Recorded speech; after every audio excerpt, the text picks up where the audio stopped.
Nah, dalam video kali ini izinkan saya untuk memperlihatkan kepada Anda bagaimana pertobatan itu sungguh-sungguh bisa menyembuhkan, memulihkan, membantu kita untuk membangun kembali puing-puing reruntuhan hidup kita yang pernah hancur karena kesalahan-kesalahan kita di masa lalu. Salam damai sejahtera saudara-saudaraku terkasih pencinta firman Tuhan. Berjumpa kembali dengan Bible Learning with Father Joseph edisi ke-49 di tahun 2024 ini. Saudara-saudaraku terkasih, apa kabar Anda semua? Selamat hari Minggu, semoga Tuhan selalu memberkati. Berkat-berkat Tuhan menjadi efektif dalam kehidupan kita. Efektif dalam arti sungguh-sungguh kita bekerja sama dengan rahmat itu. Bagaimana firman Tuhan, berkat-berkat Tuhan bekerja, menguatkan kembali langkah kaki kita untuk menyusun hidup kita menjadi lebih utuh lagi. Orang-orang yang hancur berantakan dipulihkan kembali.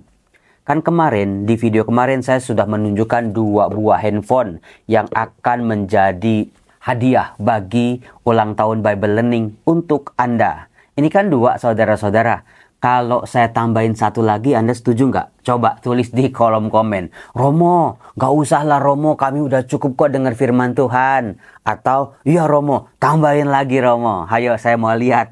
Anda cocok nambahin hadiahnya atau cukup 2 aja? Saya lihat 10 detik. Ayo tulis di kolom komen. Wih, waduh semuanya Romo mau tambahin Romo. Oke, siapa yang sudah ikut giveaway-nya ini di Instagram saya? Pada video kali ini saya akan undi. Anda yang sudah menulis di kolom komen ada hashtag ulang tahun Bible Learning, lalu apa arti manfaat Bible Learning untuk Anda? Coba cari dulu ya. Mari kita cari bareng-bareng. Ini live tanpa bohong-bohong. Ya, recharge. Saya screenshot dulu supaya nggak hilang. Di situ ada Radot. Oke, Radot saya screenshot dulu. Berarti bapak-bapak kayaknya, dua-duanya laki-laki. Kita cari yang lain, mudah-mudahan ada ibu-ibu ya. Ada Liliana Teresia. Oke, perempuan akhirnya. Itulah 3 orang pemenang handphone yang super canggih ini. 5G, bayangin coba. Oke, saudara-saudara yang terkasih, apakah Anda tahu dan sadar bahwa pertobatan itu menyembuhkan segala luka, sakit-sakit fisik maupun sakit-sakit rohani, sakit-sakit jiwa, sakit-sakit mental. Karena orang zaman sekarang sampai zaman dulu, ternyata yang namanya penyakit itu bukan sekedar sakit fisik saja. Tetapi lebih banyak lagi orang yang fisiknya sehat, tetapi jiwanya, rohaninya sedang tidak baik-baik saja. Saya sebagai seorang imam bisa menganalisa bagaimana hal itu bisa terjadi.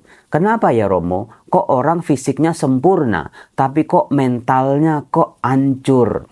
Gejalanya bisa kelihatan dengan mudah. Yaitu yang pertama, sulit sekali buat dia untuk bersyukur. Gak bisa melihat kebaikan-kebaikan yang dia terima selama ini.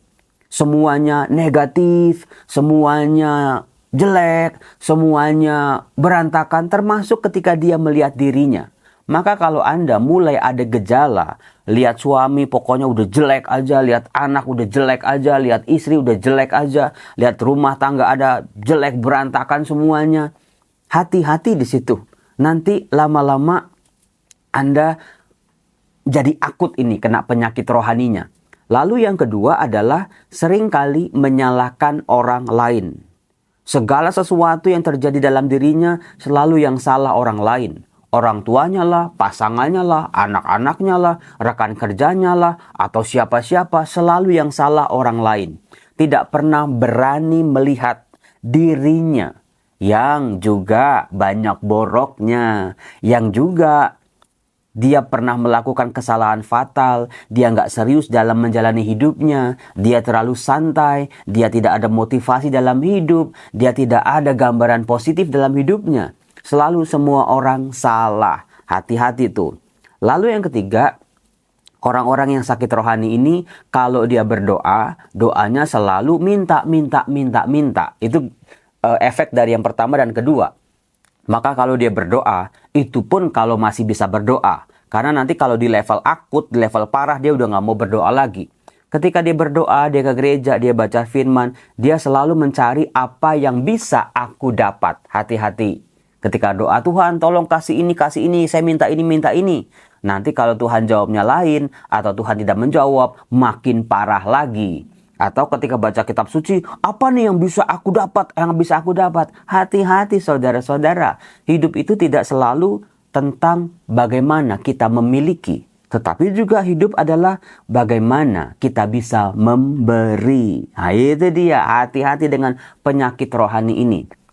Yang keempat, kalau ada gejala-gejala kesombongan atau tinggi hati. Karena efek-efek dari yang lain, dia selalu salahin orang lain, maka kesombongan. Merasa diri paling benar, merasa diri paling suci, merasa diri nggak bisa dikritik. Hati-hati. Karena orang yang sombong ini lama-lama dia nggak butuh sama Tuhan. Dia bisa melakukan segala sesuatu dengan kemampuannya, materi-materinya, bahkan isi doanya itu persis seperti doa-doa yang dikatakan dalam kitab suci, hanya melihat dirinya, kehebatannya. Dia lupa peran Tuhan yang menjadi utama.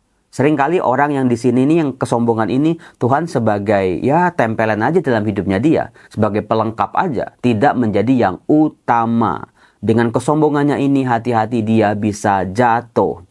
Lalu yang kelima, saudara-saudara, orang yang sudah sakit rohani ini atau sakit jiwanya ini, dia menjadi asosial. Itu level terakhir. Asosial artinya dia nggak mau gabung-gabung sama yang lain. Dia sibuk dengan dirinya sendiri, dengan urusannya sendiri, semau gue, masa bodoh, terserah pokoknya. Dia menjadi antisosial.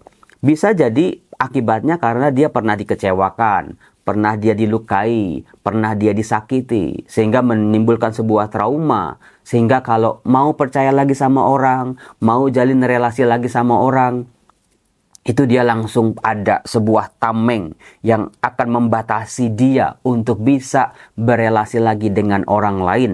Sulit sekali bagi orang ini untuk peduli dengan sesamanya, terutama juga untuk orang-orang yang membutuhkan, orang-orang miskin, gelandangan, orang-orang sakit, karena dia sebetulnya menghindar. Dia sadar dirinya luka, dia sadar dia pernah dalam keadaan itu, dan dia nggak mau berhadapan dengan wajahnya yang asli. Dia menolak kemiskinan itu, dia menolak penderitaan itu, maka dia nggak mau deket-deket. Hati-hati saudara-saudaraku. Nah, dalam video kali ini, saya akan menjelaskan bagaimana lanjutan dari kitab Yesaya bab 58. Saya pernah membahasnya di hari Jumat, bagaimana Allah mengkritik puasa, pertobatan, pantang, perendahan diri yang dilakukan oleh umatnya. Semua itu hanyalah pura-pura. Semuanya itu hanya tempelan belaka. Pelengkap hidup mereka supaya mereka dianggap suci, dianggap baik. Mereka juga merasa diri mereka baik-baik saja. Korban-korban bakaran, doa-doa dilambungkan pada Tuhan. Tetapi ternyata dalam hidup harian mereka mendesak-desak para buruhnya, para pekerjanya. Mereka menindas, mereka meninju, mereka berkelahi, mereka bertikai. Itu bukan puasa yang dikehendaki oleh Tuhan. Nah, dalam video kali ini, izinkan saya untuk memperlihatkan kepada Anda bagaimana pertobatan itu sungguh-sungguh bisa menyembuhkan, memulihkan, membantu kita untuk membangun kembali puing-puing reruntuhan hidup kita yang pernah hancur karena kesalahan-kesalahan kita di masa lalu. Video ini bagus saudara-saudara. Ayat-ayat ini luar biasa. Coba Anda catat entah di handphone Anda, atau di kitab suci Anda, atau di buku harian Anda. Jadikan ayat-ayat dalam Yesaya bab 58 ini jadi kekuatan. Salah satu yang bagus adalah di depanmu akan ada kebenaran, di belakangmu ada kemuliaan. Itu kata-kata itu tuh sedang terngiang-ngiang dalam kepala saya itu. Bagaimana kalau orang hidup mencari kebenaran, hidup dalam kebenaran, kemuliaan Tuhan itu akan datang mengikuti. Mari kita lihat. Yesaya bab 58 ayat 9 sampai 14. Dikatakan, Tuhan Allah berfirman, apabila engkau tidak lagi mengenakan kuk kepada sesamamu, dan tidak lagi menunjuk-nunjuk orang dengan jari dan memfitnah. Ayo, mulai sekarang jangan cuma pantang daging aja, jangan cuma pantang jajan, pantang rokok, pantang dugem gitu ya. Hindari fitnah. Ayo, hati-hati gunakan mulut. Karena kita seringkali sadar ataupun tidak sadar kita memfitnah orang lain. Ada informasi, gosip yang baru tidak bisa dipertanggungjawabkan, baru kita dengar, belum dicek, belum di cross check, langsung kita sebar-sebarkan kepada orang lain. Hati-hati, itu sudah termasuk penyebaran fitnah. Apabila engkau menyerahkan kepada orang lapar apa yang kau inginkan sendiri dan memuaskan hati orang yang tertindas, maka terangmu akan terbit dalam gelap. Waduh, Romo, rezeki saya akan pulih. Rezeki saya yang gelap, rezeki saya yang buntu Romo selama ini, kering betul-betul, akan diterangi. Betul-betul, Tuhan akan buka itu pintu-pintu kesempatan. Tuhan akan buka segala peluang-peluang. Karena apa? Terangmu terbit dalam gelap. Barang siapa yang berjalan dalam kegelapan karena dosa, karena kejatuhan, karena keterpurukan, ringkuk aja di kamar nangis seorang diri, gak berani keluar-keluar, atau sembunyi-sembunyi karena melakukan dosa, takut ketahuan, terangmu akan terbit dalam kegelapan. Kegelapanmu akan seperti rembang tengah hari. Betul-betul, bukan cuma terang asal terang, tapi terang yang sungguh-sungguh bersinar akan hadir dalam kehidupan kita. Saudara-saudara, hiduplah dalam terang. Kalau kita bisa terus terang, kenapa harus tipu-tipu? Kalau kita bisa belak-belakan, mengungkapkan kebenaran, kenapa kita harus bohong-bohong? Biasanya kalau orang bikin salah, dia suka menutup-nutupi kesalahannya dengan bohong, bohong, dan bohong. Menipu, menipu, dan menipu. Ya kali Allah bisa ditipu. Dikatakan, Tuhan akan menuntun engkau senantiasa. Waduh Tuhan, tuntun tanganku Tuhan dengan tangan kananmu yang akan membawa aku pada kemenangan. Dan engkau akan memuaskan hatimu di tanah yang kering. Siapa yang rezekinya lagi kering? Siapa yang cintanya lagi kering? Siapa yang relasinya dengan pasangan, dengan anak, dengan orang tua lagi kering? Siapa yang relasinya dengan Tuhan juga ikut-ikutan kering? Romo, iya Romo, hidup saya lagi kering banget. Doa ya gitu-gitu aja, ke gereja ya gitu-gitu aja. Ya hidup ya gitu-gitu aja, ngikutin arus, ternyata juga hancur-hancuran Romo. Di situ Tuhan akan menuntun tangan kita dan memuaskan hati kita di tanah yang kering. Dan akan membarui kekuatanmu. Siapa yang lagi lemes, lunglai, gak berdaya, lagi capek, lagi malas aja Romo, gak ada energinya. Mau senyum sama orang aja nggak ada energinya. Mau nolongin orang aja nggak punya kekuatan. Mau langkah maju, bangun, bangkit dari keterpurukan, nggak punya tenaga Romo. Modal-modalnya nggak ada. Nggak ada fasilitas-fasilitas kayak orang-orang lain. Tuhan sendiri. Aku akan memperbarui kekuatanmu setiap pagi. Itulah yang kita dapat ketika kita bertobat. Tuhan ampuni aku, orang berdosa ini. Dikatakan, engkau akan seperti taman yang diairi dengan baik dan seperti mata air yang tidak pernah mengecewakan. Jadi saudara-saudara, ini kalau Anda lihat ya gradasinya ya, bukan cuma kita ya ditolong, dipulihkan sama Tuhan, tapi ternyata kita diajak oleh Tuhan menjadi sumber berkat. Seperti mata air yang tidak pernah mengecewakan. Itu dia arti dari pertobatan. Izinkan Tuhan menjadikan Anda sebagai sumber berkat yang bisa Anda bagikan kepada orang-orang di sekitar Anda. Nah, yang bagus lagi di ayat 12. Engkau akan membangun reruntuhan yang sudah berabad-abad. Sudah berapa lama Anda terpuruk? Usaha Anda, rumah tangga Anda, hidup Anda hancur Romo, berkeping-keping bahkan jadi abu, terhempas, kalah. Saya sebagai orang yang kalah Romo dalam hidup. Di sini, kalau terjadi pertobatan dalam hidupmu, pertobatan yang sungguh-sungguh, bukan pertobatan yang pura-pura, sungguh-sungguh menetapkan hati Tuhan, aku mau mengikuti jalanmu mulai hari ini dalam pertobatanku. kita akan bisa kembali membangun reruntuhan, bahkan reruntuhan yang sudah lama. Seringkali kalau bangunan mangkrak itu kan susah sekali untuk dibangun lagi, bukan? Ya, udah banyak yang rusak, udah banyak yang bocel-bocel, udah banyak yang lumutan, yang karatan, udah nggak lengkap lagi. Tuhan akan menguatkan kita dengan kekuatannya, membangun kembali reruntuhan-reruntuhan hati kita yang berkeping-keping, yang hancur karena disakiti oleh orang-orang yang harusnya ikut support sama kita. Luar biasa bukan? Dan akan memperbaiki dasar yang diletakkan oleh banyak keturunan. Saudara-saudaraku terkasih, ini dia. Kenapa dasar menjadi sangat penting?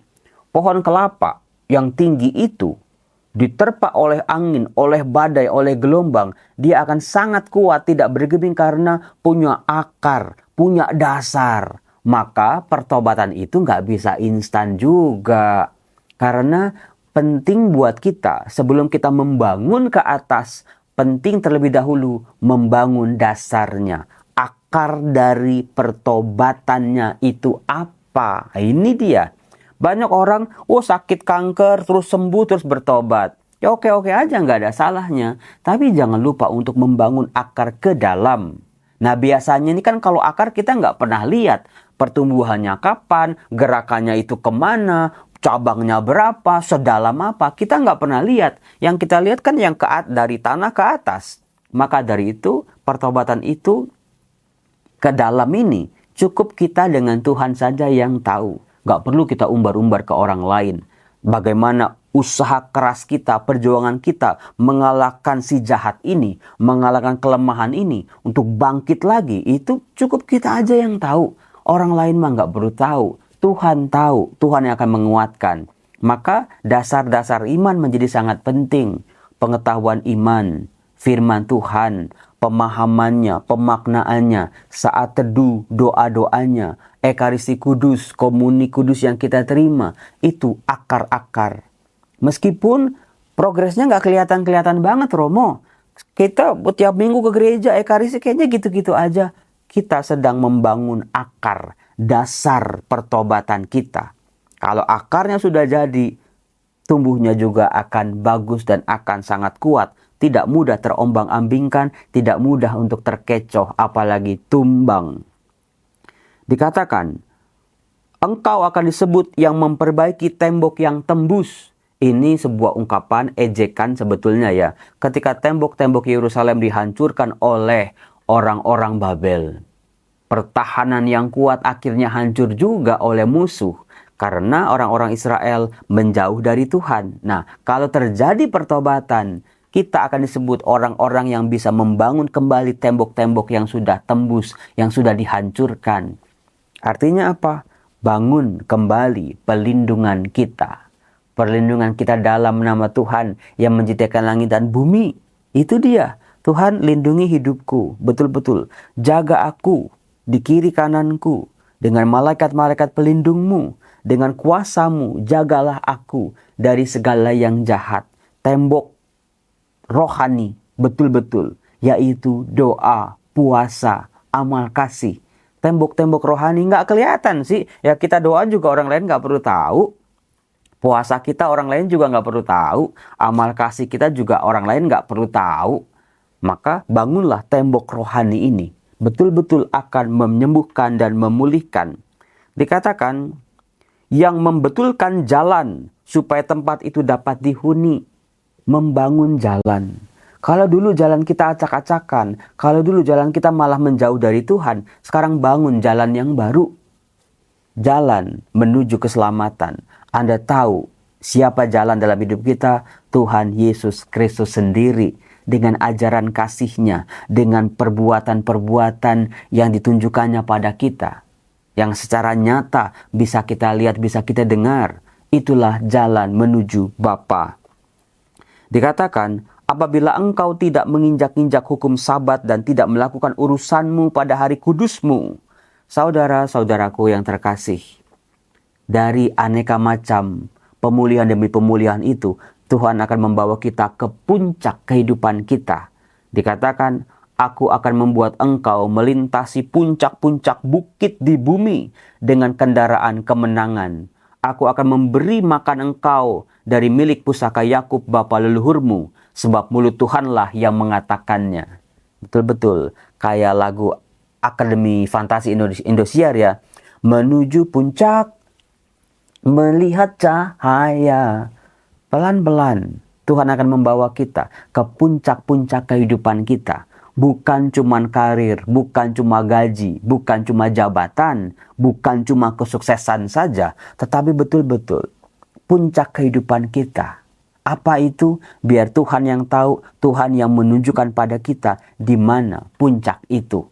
Tuhan akan menuntun kita, tapi itu semua akan terjadi kalau terjadi pertobatan yang sungguh-sungguh. Saudara-saudara, pertobatan itu menyembuhkan kita dari segala sakit penyakit kita, dari segala keruntuhan-keruntuhan, kejatuhan-kejatuhan kita. Biarlah pertobatan ini memberikan kekuatan bagi kita. Tuhan dengan kekuatan kesembuhannya, Rafael, Allah yang menyembuhkan, bekerja dalam diri kita mulai hari ini. Dalam nama Yesus, aku percaya dalam hidupku ada pemulihan. Dalam hidupku, dalam nama Yesus ada kesembuhan. Tuhan akan menolong aku, membangkitkan aku kembali, menolong aku dari segala keterpurukanku menuju puncak kehidupanku. Salam damai sejahtera. Sekali lagi selamat hari Minggu. Salam.